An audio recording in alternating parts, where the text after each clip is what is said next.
and dreamers, open the gate. Supercross stands loud, proud and true, building tomorrow for me and you. Hello, everyone. I am so excited to introduce you today to my new guest, Kimberly Evans. She is the CEO of Just Her Ride. You're going to love Kimberly. She's just great. A powerhouse CEO and a kind, soft-spoken person. You're going to love her. So stick around. You don't want to miss this episode. Kimberly, welcome to the show.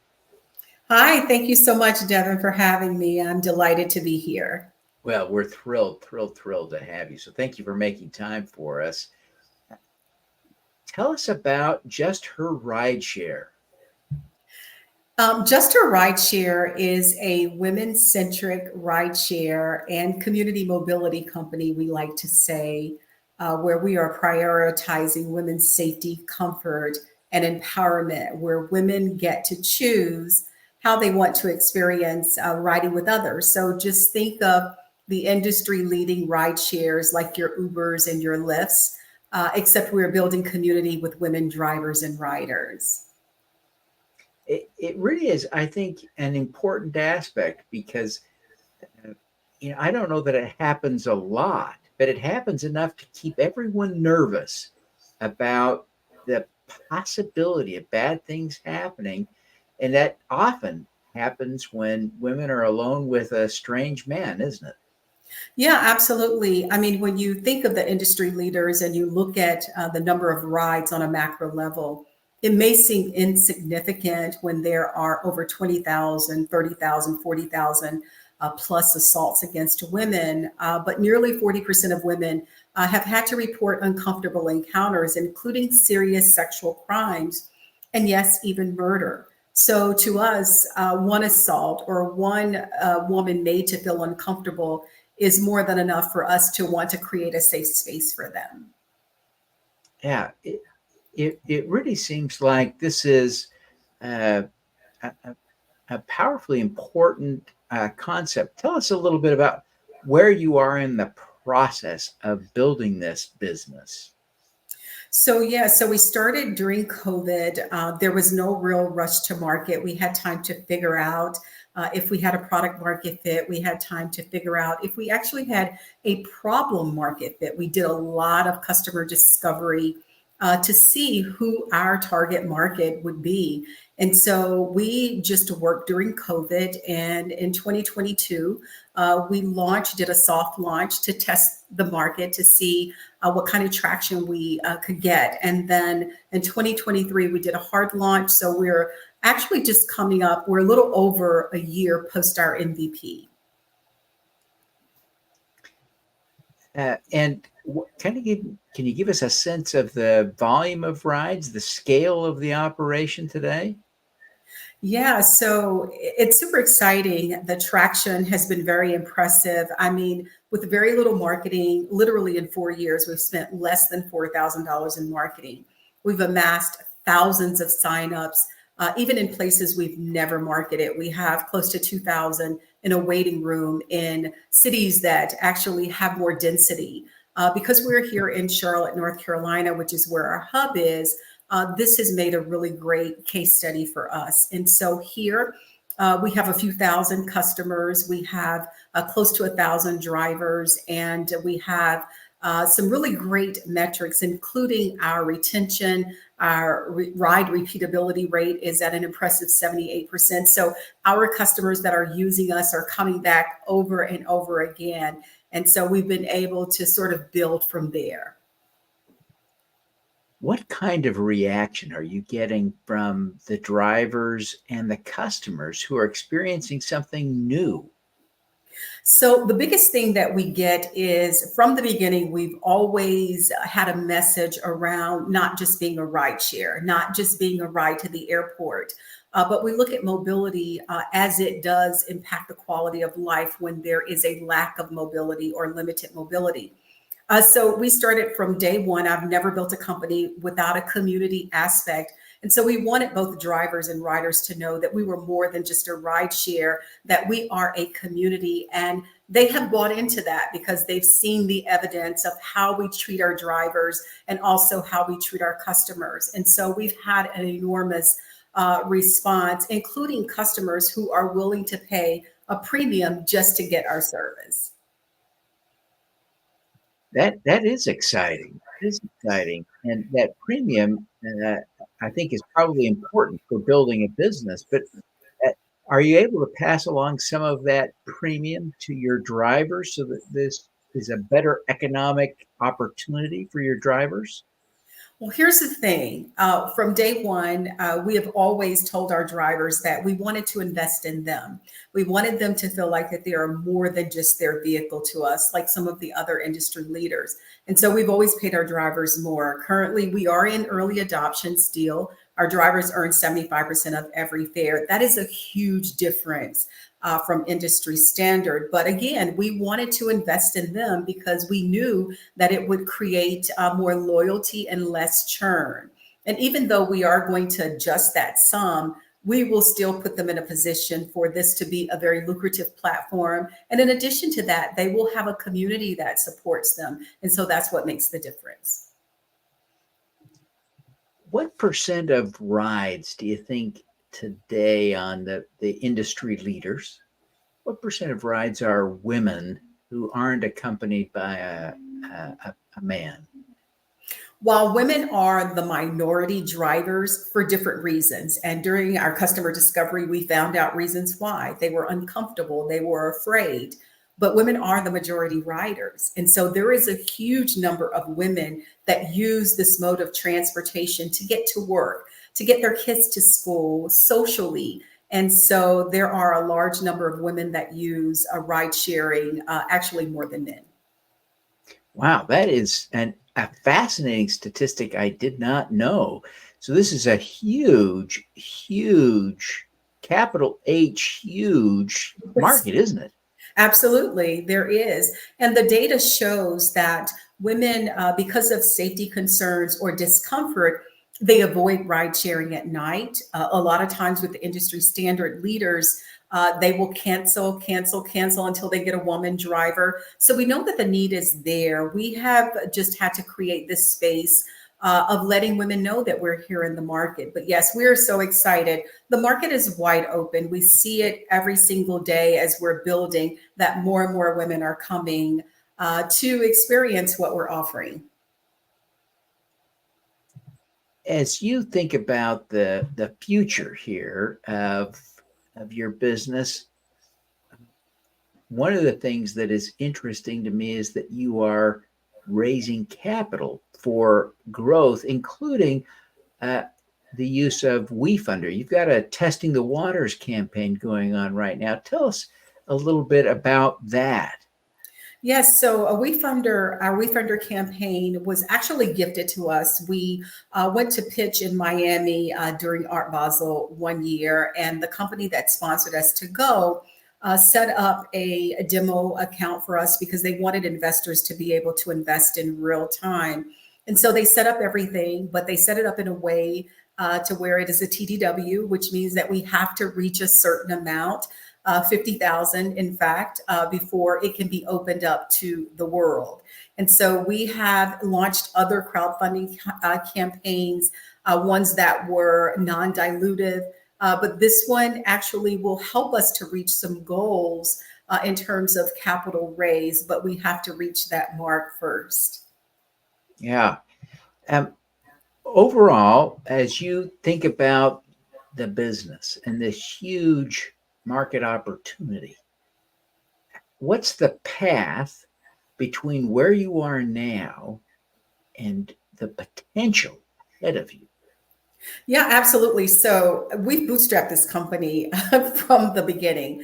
It literally has been the hardest thing of my business career that I've ever had to do. I never raised capital before. I barely knew what a cap table was when I started. So I've had to learn this path, this journey. But it is huge, and I am so excited.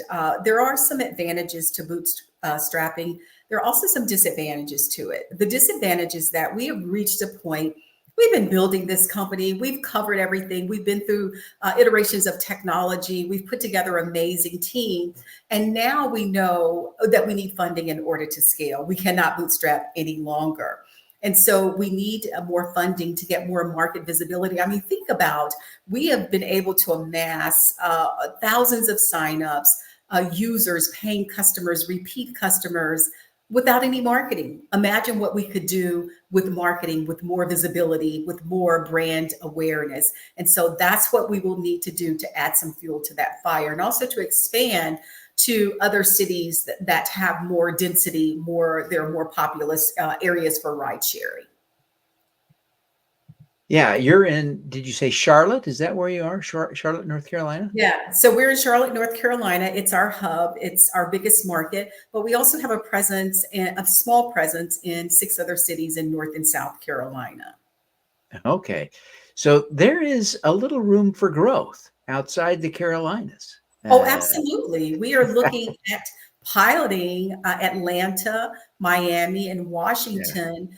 Earlier, I stated that we have a waiting room of almost a couple of thousand drivers and customers where we've never marketed. They've just heard of us by word of mouth. And so we want to test those markets. We believe that there's a lot there. Well, it is just a huge, exciting market. We're excited to think about the opportunities ahead of you. Listen, everyone, I'm here with Kimberly Evans, who is the CEO of Just Her Rideshare, a ride-sharing alternative to the big boys that's focused on, or exclusively for, women, with women drivers and women passengers. This is an exciting, exciting opportunity, but we're going to take a quick break now. And when we come back, we'll talk to Kimberly about her superpower. You don't want to miss this, so stick around. You can get in on the ground floor to help fix the climate crisis for as little as $100. Pause now to scan the QR code to get started, or visit s4g.biz/raisegreen. You can be a green at Raise Green. Want to learn from the world's great change makers? Find your superpower. Subscribe to the Superpowers for Good newsletter at superpowersforgood.com. Make your strengths into superpowers that will change the world. Join the super crowd today. Superpowers4good.com. Hope to raise money from the impact crowd. Good investors are as interested in community, social or environmental impact as you. Connect with Funding Hope, an SEC-registered FINRA member crowdfunding portal, to learn how to raise capital from the impact crowd. Scan the QR code now. Welcome back, everyone. Again, today we're here with Kimberly Evans. She is the CEO and founder of Just Her Rideshare, a ride-sharing company just for women. But we're going to shift gears now and talk to her about her superpower. So stick around. Kimberly, I really admire what you're doing, and I'm really excited about the opportunity ahead of you. This is really huge. You've bit off. Wow, what an opportunity! But what is your superpower? I would have to say that my superpower is the fact that I am a servant of others. I am a very relational person. I'm not a transactional person. And I take pleasure in connecting people and having a human connection with people. I can remember once my husband was working in the other room, and I was so excited. He knew I was raising capital, and he came and asked me, did somebody just write you a check? And I said, no, but I just met this amazing human being that I'm going to build a lifetime of camaraderie and friendship with. And so those are the things that drive me. It's really about building community. And I believe I'm always going into something looking at how I can serve versus what I can get from it. So I'm a giver, not a taker. That is really kind of an inspiring, humbling response, because I think about so much of the conversations today in leadership focus on strength and power, superpowers, right? My own word, right? And it seems almost to be in conflict with your Yeah. superpower, right? Which is to talk about your servant's heart, right? Your approach to serving others first. Wow. Can you think of a time or an example when you used that superpower, your servant's heart, to accomplish something you're proud of? I do it every day. It is the fabric of who I am. I do it with my team. I do it with people that I meet in my network. So there have been many times where I put others first. For example, building a company, and it's not my first, but as an entrepreneur, it is overwhelming. It is exhausting.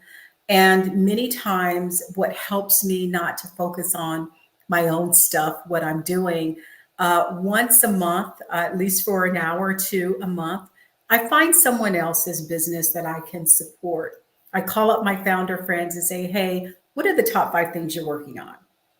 If I can't do one of them, then something is wrong. A lot of times it will help me to step away from what I'm doing and the grind of every day, take some of the stress off of me and help me to serve others. And I have found that it has been helpful to other people, whether it's, making a couple of phone calls, sending a couple of emails, connecting some dots. And so I've had many of those opportunities to do, and I find pleasure and joy in doing that. Well, I'm so glad you do, because we can all learn from it. My good heavens. It's so tempting, I think, for us to think about business in a transactional way. It's kind of the fundamental math of business, right? Is the transactional. And you're saying, whoa, Yeah. let's step back.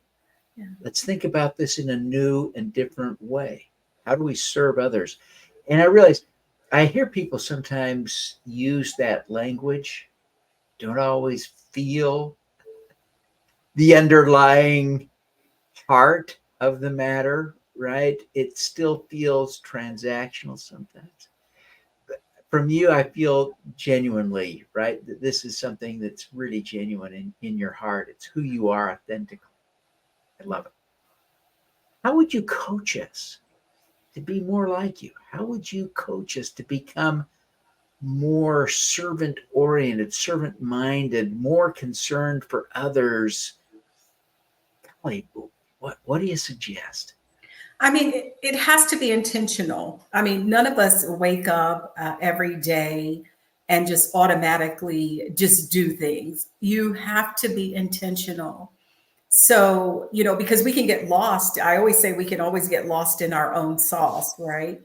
But if you are intentional about serving other people, you will make it a point to at least, and it doesn't have to be, you know, it could just be once a month or once a quarter. But you have to set intentions to do it because naturally we are in our own worlds. Naturally, we're building our own companies. We're thinking about our own families. We're thinking about everything that's self-centered. So when you're intentional about thinking about other people, you will find great joy in that. And so that's what I do. When I feel myself getting overwhelmed and caught up in my own business and what I'm building, I have so many founder friends who are building and on a journey, and I understand the exhaustion. I understand the grind. And so I'm just very intentional about, hey, is there anything that I can support you or how can I serve you? It's just who I am. I mean, I don't know that I think you can be intentional about doing it, but I think it has to come from within. Yeah, I don't doubt for 1 minute that it requires both intentionality and genuine, authentic concern for the well being, welfare of others. But I think one of the brakes that people want to put on this, slow down, slow your roll there, Kim. What you're telling me to put others first? People, I think, have, it's like with your very own business, right? The women in the community are saying, hey, listen, I don't feel safe when I do a ride share. I need an alternative, right? When you start thinking about putting others ahead of yourself, it feels like you put yourself into a vulnerable position. You could be exploited or harmed. How do you manage that in your effort to be more servant minded, to help other people? Golly, there's a little tension there. Guide us through that. Yeah, vulnerability is not a weakness. You have to be vulnerable in order to open yourself up and either allow people to come in to serve you or you to serve. But you have to be wise also. Vulnerability does not mean that you're not being wise in your decisions, not letting people take advantage of you, having boundaries with people. I think that once you have to be open to having a human connection with people. I want someone asked me, what makes you get up in the morning? And I said, I've built businesses. This is not my first company. And I built businesses transactionally.